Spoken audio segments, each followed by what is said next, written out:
수행을 계속 하면서 어떤 마음의 틀이 무너지고 또 그게 수행을 계속 지속하게 하는 어떤 에너지가 된다는 것을 느꼈다고 하셨습니다. 본인이 집안의 정리정돈 청소하는데 거의 결벽증에 가까울 만큼 그런 이제 집착이 좀 있었는데 그동안은 그렇게 하는 것이 절대적으로 맞다라고 그렇게 믿어왔고 또 가끔은 그렇게 하고 있는 자신의 모습이 좀 너무 심하다라고 느낀 적도 있었다고 하셨습니다. 그런데 이제 어느 순간 이런 자신의 생각에 대한 어떤 단단한 틀이 점점 사라지고 본인이 바뀌고 있다라는 것을 알게 됐다라고 하셨습니다. 굉장히 단단하게 고정된 그런 생각들이 달라지는 것이 놀랍게 느껴진다라고 하셨고요. 물론 여전히 깨끗이 청소하고 관리하지만 거기에 너무 집착하지 않고 마음이 많이 자유로워졌고 또 그런 자유로움이 수행을 하는데 더 도움이 된다라고 하셨습니다.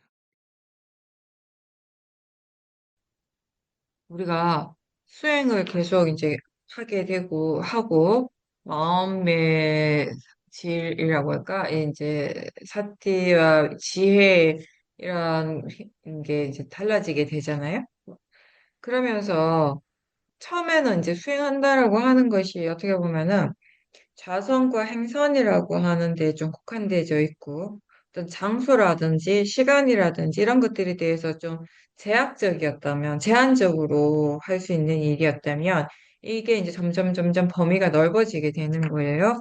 근데 그렇게 되어져야 하고, 적어도 이제 위파사나 수행에서는, 그러면서 이게 수행이 삶의 전반으로 이제 스며드는 거죠, 말 그대로.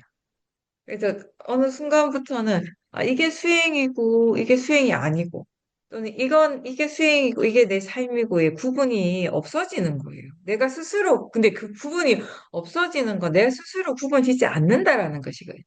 이전에 내가 그런 구분을 짓고 있었잖아요. 항상 보면 이거는 수행이고 이건 수행이 아니야라고 하는 게 계속 그런 마음들이 끊임없이 일어나고 있었다라는 거 아시죠? 그죠? 그런 생각들이 계속 일어나서 그래서 수행이 아니다라고 생각하면 뭔가 마음이 해이해지기 시작하는 거예요, 그때부터. 그러면서 이게 이거 조금 이렇게 해도 될 것 같고 약간 본인에게 어떤 너무 타이트하게 하지 않는데 이게 때로는 음, 어 이게 너무 이제 느슨해지는 그런 결과를 낳기도 하고 그래서 막 번뇌가 더 강해져 버리고 이런 경우도 있었는데 이제 어느 순간부터는 경계가 무너지기 시작해. 여기까지가 수행이고 여기까지가 내 생활이야, 내 삶이야. 이런 경계가 점점 사라지게 되니까 자연스럽게 수행이 계속 이어지게 되는 거예요. 이 경계가 있을 때는 그 경계 때문에 단절이 굉장히 많았거든요. 수행에 대한 단절이. 제가 가끔 어떤 경험을 하는가 하면 병원 가서 건강검진을 했을 때 뭔가 좀 안 좋게 나오면 그거에 대해서 신경을 쓰잖아요. 관심을 가지고. 그럼 일상생활이 평소에도 막 나쁜 건 아니지만 더 막 조심을 하게 되는 거예요. 먹는 거라든지 뭐 운동하는 이런 게 식생활이라든지 일상 습관에 대해서 굉장히 신경을 많이 써요. 그렇게 하다가 이제 그 다음에 이제 병원에 가서 검사를 했는데 이게 좋아졌어요. 그러면 좋아졌네. 거기서 끝나는 것이 아니라 뭔가 이렇게 느슨해지기 시작하는 거예요. 하나씩 둘씩 이게 무너지기 시작하는 게 그러면 나중에 어느 순간에 많이 이제 흐트러져 있는 것을 발견하게 되거든요. 이게 딱 뭔가 그럴 때 내 마음에 이 경계선이 있는 거예요. 어떤 수치적인 경계선이 딱 있는 거예요. 이게 여기에 대한 이제 강박까지는 아니지만 계속 그걸 마음에 그거에 대해서 계속 생각을 하고 계속 거기 매여 있다 보니까 이거보다 좋으면 결과가 좋으면은 뭔가 마음이 막 이렇게 풀어지게 되고 안 좋으면 딱 걱정하면서 막 쪼게 되고 이걸 이게 반복하는데 사실 이렇게 막 저 같은 경우 그렇게 심하진 않지만 그 마음이 그래도 조금씩 그런 변화들이 느껴질 때가 있단 말이에요. 그래서 그걸 재밌게 보는데 이게 굉장히 심하게 되면은 사실 그게 스트레스가 될 수 있는 것이거든요. 그 사람한테는. 그죠? 그러니까 이게 수행하고 수행 아닌 것의 경계가 딱 이렇게 정해져 있을 때는 이게 이 경계 때문에 내가 만들어 놓은 이 경계선 때문에 일상의 생활 속에서 수행이 계속 이어지는 것이 좀 힘들었단 말이에요. 자꾸 끊어졌다. 중간중간에 끊어지게 됐었거든요. 근데 이제 내가 의도한 건 아닌데, 분명히. 내가 의도한 건 아니지만, 자연스럽게 그런 경계들이 사라지게 됐어요. 많이. 그게 사라진 거는 그만큼 수행에 대한 이해가 많이 이제 생겼기 때문인 거죠. 그렇게 됐을 때, 이제 수행하는 마음이 삶을 살아가는 이 전반적인 모습들을 다 바라보고 있거든요.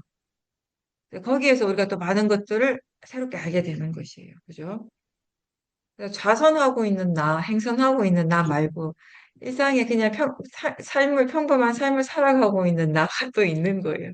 그 나를 계속 지켜보는 마음이 있을 때 우리가 더 많은 새로운 것들을 이제 발견하게 되는데 이제 그 중에 하나가 보살님 말씀하신 것처럼 어떤 본인만이 정해놓은 어떤 행동의 어떤 패턴이랄까, 생활의 루틴이랄까, 내가 꼭 이렇게 해야 돼라고 정해놓은 것들, 그런 것들을 이제 발견하게 되는데, 물론 예전에도 그런 것들이 있다는 거 알았는데, 예전의 마음은 그런 것들이 당연히 그렇게 되어져야 한다고 생각했겠죠.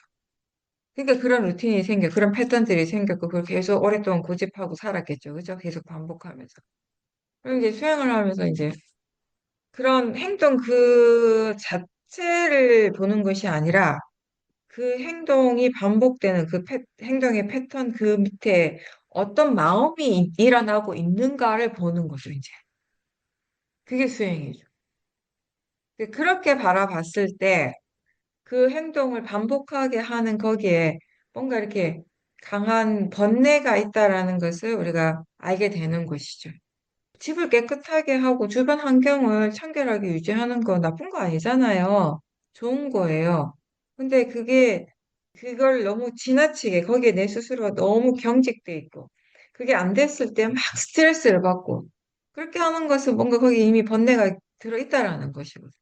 이제 그 부분이 수행을 통해서 그 마음이 좀 다시 한번 확인하게 되는 부분이고, 달라지게 된 부분도 이제 그 부분이라고 생각을 해요. 뭐, 아니, 더러워져도 괜찮아. 뭐, 이렇게 그냥 이런 마음, 게을러져서 그런 것이 아니라, 그죠? 깨끗하고 청결하는 건 그 행위 자체는 나쁜 건 아니지만, 그걸 너무 막 이렇게 스트레스와 번뇌로서 하는 것이라면, 그게 너무 심한 사람들은 나중에 결벽증이라고 우리가 얘기를 하잖아요. 정신병과적인 그런 병이 될 수 있는 거잖아요. 그것도. 물론 보살님 얘기는 아니지만. 이제 그래서 이제 보살님이 이번에 일상에서 그런 일을 할 때 일어나는 그 마음이 어떤 마음인가를 분명하게 받고 그게 번뇌라는 것을 알게 되니까 조금 거기서부터 이제 좀 자유로워지는 것이에요. 사람이 살다 보면 내가 딱 이렇게 정해놓은 대로 이제 대체로 하고 살지만, 근데 변수라는 것이 있게 마련이잖아요. 그렇게 할 수 없을 때도 있는 것이고, 내가 그 일을 번뇌로서 하지 않는다면은, 좋은 마음으로 하고 있었다면, 내가 어떤 상황에 의해서 그걸 하지 못했을 때, 그것 때문에 막 스트레스를 받거나, 화가 나거나, 마음이 막 이렇게 불편하지는 않거든요. 그냥 그렇다라고 하는 사실 그냥 받아들이는 것이지. 근데 이걸 우리가 번뇌로서 할 때는 내가 그걸 하지 못했을 때 그만큼의 수준을 내가 꼭 채우지 못했을 때 내가 그 만족해하는 거기에 딱 도달하지 못했을 때 마음이 계속 번뇌가 일어나는 것이거든.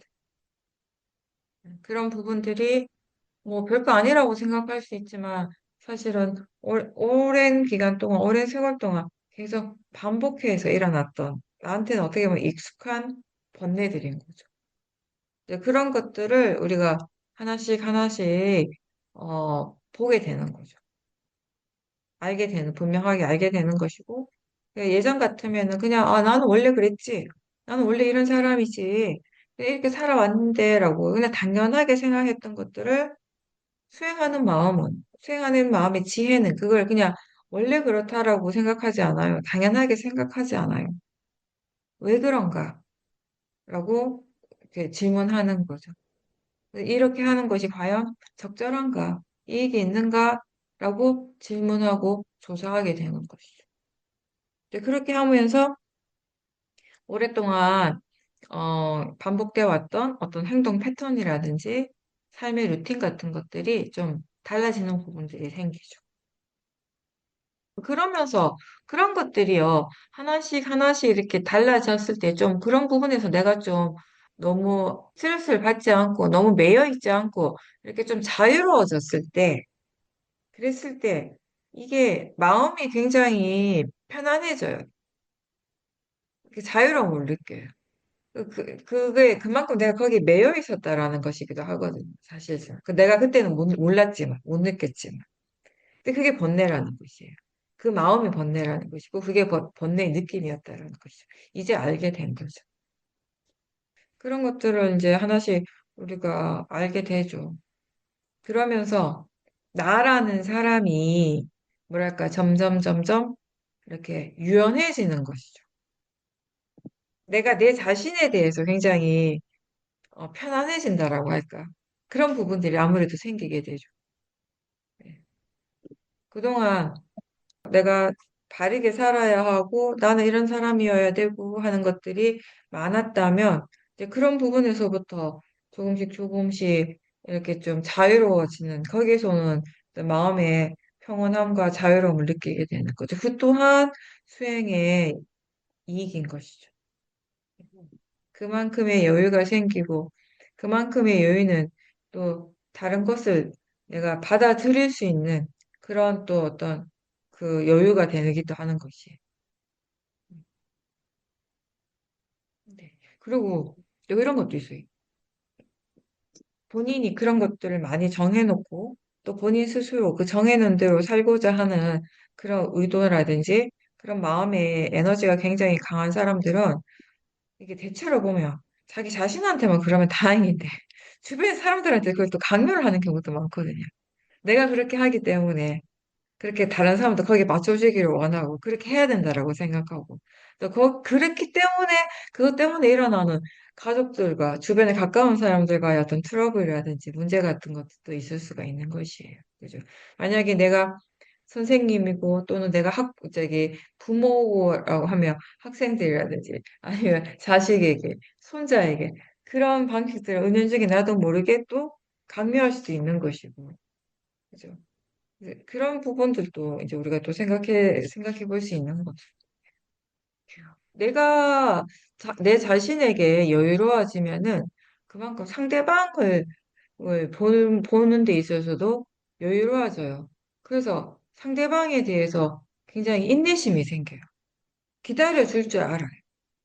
내가 내 자신에 대해서 그런 여유가 없으면 상대에 대해서 되게 조급해지는 것 같아요. 그래서 오늘 제 본문의 내용도 그런 거였지만 수행의 지혜가 여러 가지 좋은 점이 있지만 그 중에 하나가 삶의 어떤 윤활유 같은 역할을 한다라는 거예요. 나 자신을 부드럽게 만들어주고 그게 나와 다른 사람의 관계에도 윤활제 역할을 해주는 거죠. 그게 우리가 하고 있는 이 위파서나 수행의 굉장히 좋은 점인 것 같아요. 삼심이 일어나는 순간 또 다른 한쪽에서 마음이 아, 지가 지혜를 하는구나라고 혼잣말을 했고, 그러니까 그 탐심의 영향을 전혀 받지 않았다라고 하셨습니다. 그동안 수행하면서 그냥 마음의 일이고 내가 아니고 자연적 이치라는 것을 수없이 들었는데, 이제 생활 속에서 훅 들어오는 번뇌를 바로 알게 되고, 그래서 거기서 멈출 수 있어서 너무 기뻤다라고 하셨습니다. 요즘 계속 이렇게 꾸준하게 수행을 하고 있는데, 수행을 계속 한다면은, 이렇게 생활 속에서 훅 들어오는 이러한 번뇌들도 관찰할 수 있겠구나라고 분명하게 알게 되고, 거기에서 신심이 일어났다라고 하셨습니다.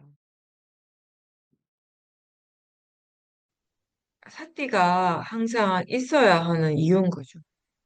사띠가 이어져야 하는 이유예요. 그죠? 우리가 일상에서는 정말 여러 가지 다양한 일들이 일어나고 여러 가지 마음들이 많이 일어나는데 진짜 번뇌가 언제 어느 순간에 일어날지 알 수가 없잖아요. 불쑥 일어나는 이제 한 찰나의 마음이거든요. 번뇌가 일어나는 것은 한 찰나의 순간이에요. 그래서 이게 사티가 항상 있다면 계속 이어지고 있다면은 아주 짧은 찰나에 일어나는 그 번뇌지만 그 번뇌가 바로 알아차림하는 것이. 그렇게 함으로 해서 이 번뇌로부터 나를 보호해주게 되는 것이거든요. 사티가. 근데 이제 그렇게 사티가 촘촘히 이렇게 이어지려면은 단순히 그건 사티만의 힘은 아니죠. 사실. 오력이 함께 있어야 되는 거죠.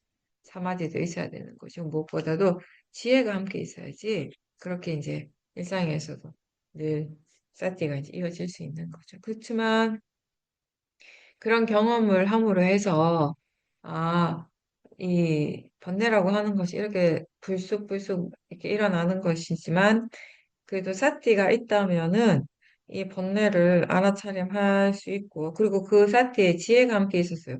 왜냐하면 탐심이 일어났을 때 마음이 탐심이 그냥 탐심이 일을 한다라고 말을 했잖아요. 지가 지혜를 하는구나라고 하는 거, 아, 탐심의 마음이 탐심의 일을 하네 이런 의미였어요.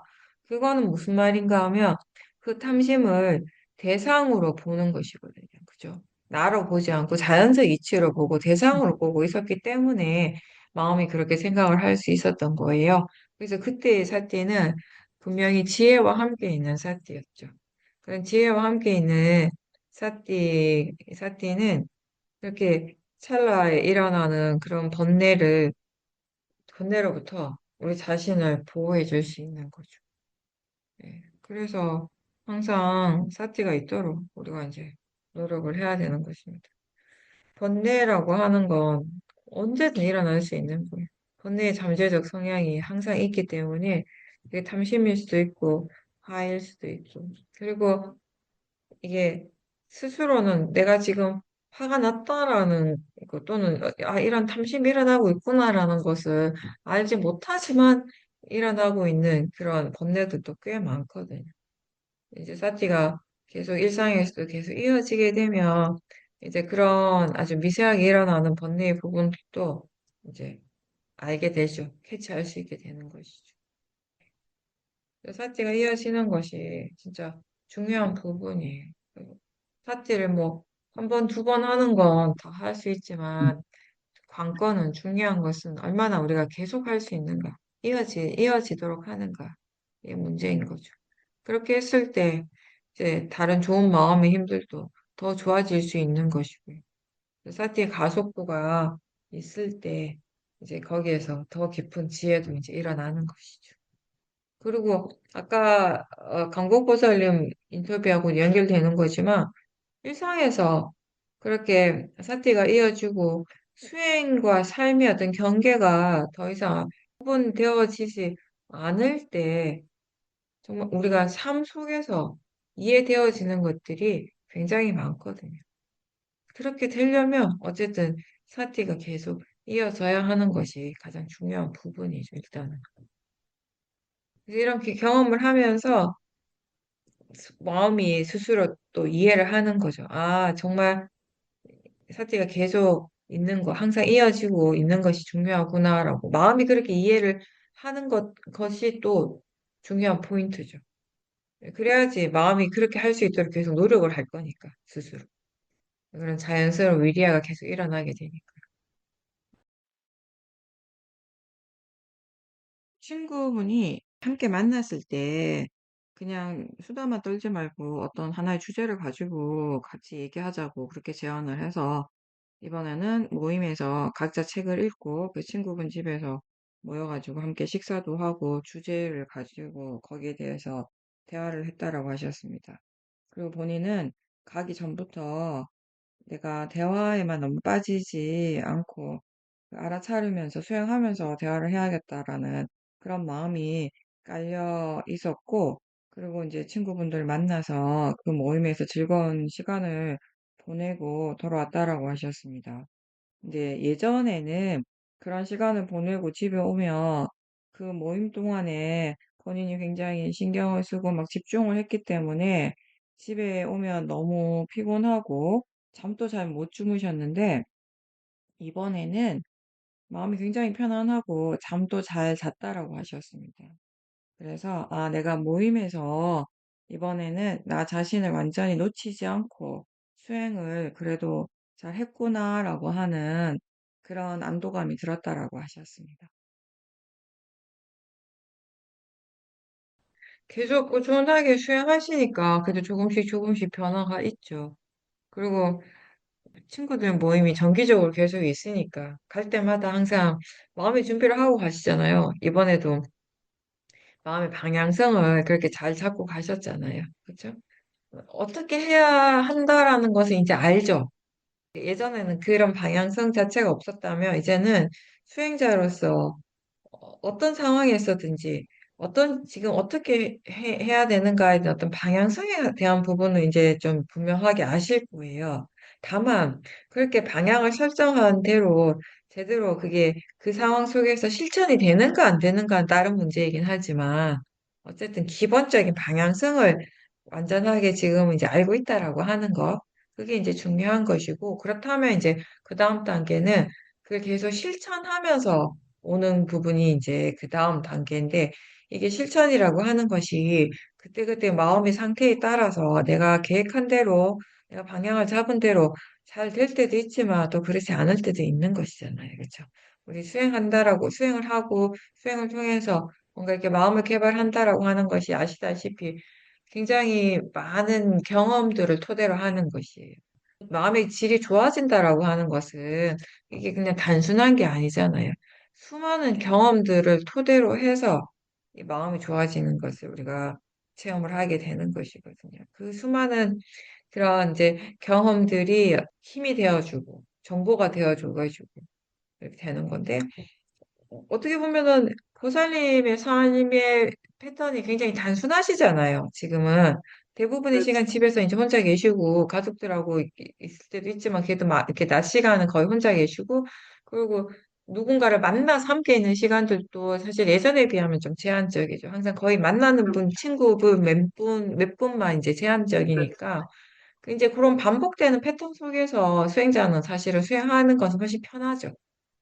예상하지 못한 어떤 일을 부딪혔을 때, 그때 일어나는 마음들이 굉장히 이게 그 내가 생각한 것보다 이성으로 강하게 막 번뇌로서 반응하기도 하고, 그 당황하기도 하는데, 사실 이제 같은 어떤 비슷한 생활의 패턴이 계속 이렇게 반복될 때는 수행자 입장에서 수행하긴 좋아요. 그죠? 계속 이제 그 반복 속에서 연습하면서 마음을 계속 개발시킬 수는 있으니까. 근데 이제 그런 부분들이 이제 조금씩 조금씩 익숙해지는 거죠. 네. 근데 이제 이번엔 잘 됐던 거고, 또 어떨 때는 그렇게 똑같이 마음의 방향성을 정하지만 또 잘 안 될 때도 또 있잖아요. 그쵸? 예. 그렇죠. 잘 안 되면 또 집에 돌아오시면 또 마음 불편하고, 밤에 자려고 누워도 계속 생각나니까 잠도 잘 안 오고, 아침에 일어나도 마음 계속 찝찝하고 이런 게 계속 이어지는데, 또 그럴 필요는 또 없는 거예요. 그때 마음인 거죠. 그건 그때의 마음이고, 지나간 과거의 마음이고, 그 과거의 마음 때문에 현재의 마음이 계속 불편할 필요는 없는 것이거든요. 다만, 반전을 해봐야죠. 조사는 해봐야죠. 반조하고 조사하는 것이지 계속 불편할 필요는 없는 것이거든요. 그러니까 사람들이 계속 반복하는 실수 중에 하나가 뭐냐면 본인이 뭔가 이렇게 잘못했을 때 내가 생각했던 대로 뭔가가 잘 안 됐을 때 그러면 이렇게 현명한 선택은 뭐냐면 왜 그게 잘 안 됐는가에 대해서 우리가 생각을 하고 나름의 그죠 계산을 해보고 그게 꼭 수행이든 아니든 다른 일상의 삶의 일이든 아 이게 이래서 그랬을까 저래서 그랬을까라고 본인 나름의 어떤 예측이라든지 그런 부분도 해볼 수가 있잖아요. 그 수행의 부분은 훨씬 더 단순하긴 하죠, 사실. 근데 일상적인 일에서 일어나는 건 좀 더 복잡하니까. 근데 이제 이렇게도 생각해보고 저렇게도 생각해볼 수 있어요. 그러면 아, 이래서 그런가 보다라고 나름의 어떤 결론을 내리면 다음에 또 그런 상황이 왔을 때 그거를 다시 한번 떠올려보고 그거를 감안해서 또 새로운 방향성을 또 만들어 가는 것이에요. 그죠? 그렇게 하면 되는 거지. 왜 그랬을까에 대한 생각은 뭐 때문에 그랬을까? 이런 부분들에 대해서는 관심이 없고 그냥 아, 그랬지. 내가 그랬지. 이것만 생각을 계속 하는 거예요. 그럼 어떡하라는 거. 이미 그런 것은 바뀌지도 않는 건데. 바뀌려면은 바뀌려면 그걸 반조해보고 조정하는 방향으로 가야 되는 거예요. 수행도 마찬가지예요. 아, 그때 왜 수행을 못했지? 아, 그때 왜 계속 생각이 내용에 끌려가고 막 좋아가지고 막 그 속에 빠져가지고 내가 아무것도 못했구나. 수행을 전혀 못했구나. 그 생각만 계속하면 못한 것만 계속 생각하면 그 자체는 그냥 과거의 결과예요. 그 과거를 계속 생각하는 게 뭐 현재뿐 의미가 있나요? 우리한테 중요한 건 뭐냐면 왜 그랬을까? 그때 마음이 뭘 그렇게 좋아했는가? 뭐 어떤 생각이 내용이 그렇게 끄달려 갔는가? 그때 마음의 느낌은 어땠나? 그때 대상에 대해서 어떤 친구에 대해서 마음이 어떻게 생각하고 어떻게 느꼈는가? 이런 부분들에 대해서 하나하나 조사를 할 수가 있거든요. 그런 조사의 과정을 통해서 100% 완벽하진 않지만 어느 정도 이 마음의 과정들을 다시 복귀해 보는 거잖아요. 그걸 통해서, 아, 여기에서 뭔가 조금 잘못됐구나. 아, 요때 좀 견해가 조금 바르지 않았구나. 이제 그래서 생각이 요때 좀 바르지 않은 생각들이 일어나서 마음의 질이 떨어졌구나. 충분히 그런 것들을 이제 지금은 조사를 하실 수 있을 만큼 마음의 힘을 갖추셨거든요. 그렇게 해야 되는 거예요. 그래서 관심을 가지고 왜 그랬지라고 하는 궁금해하는 것이 필요한데 그 하나도 궁금해하지 않고 아 내가 또 그렇게 했구나 결과적인 것만 계속 생각을 하는 거죠. 다르잖아요. 과거에 대한 생각이긴 생각인데 이 생각의 방향이 전혀 다른 거잖아요. 과거를 복귀하는 것이 그냥 그런 결과적인 거 내가 이렇게 체험적인 부분에만 집중해서 하는 것과 조사를 하는 것은 전혀 다르다는 것이거든요.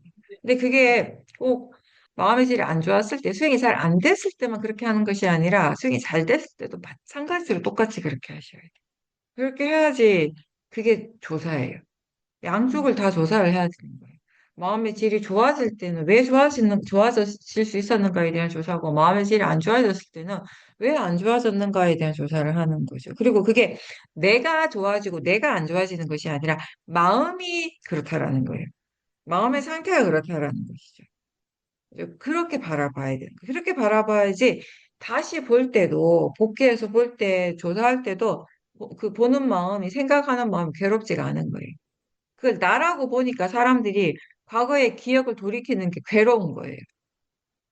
같은 내용이지만 전혀 괴롭지 않게 그냥 백가의 마음으로 다시 이렇게 볼 수 있는데 그걸 나라고 생각을 하니까 자꾸 감정에 휩싸이는 거예요.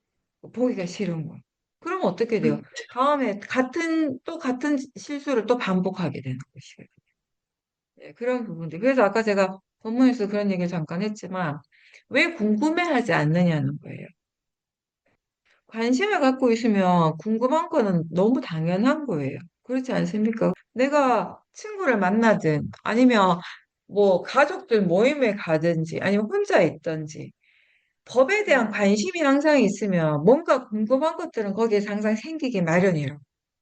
그 궁금함이 있을 때 마음은 조사를 하는 것이고 그렇게 해서 지혜가 개발이 되는 것이거든요. 그런 네, 부분들을 잘 기억하시고 스스로 정리해 보시고 이제 다음에 그런 모임에 나갈 때는 그런 것들 종합적으로 함께 이제 생각을 하시면 되죠.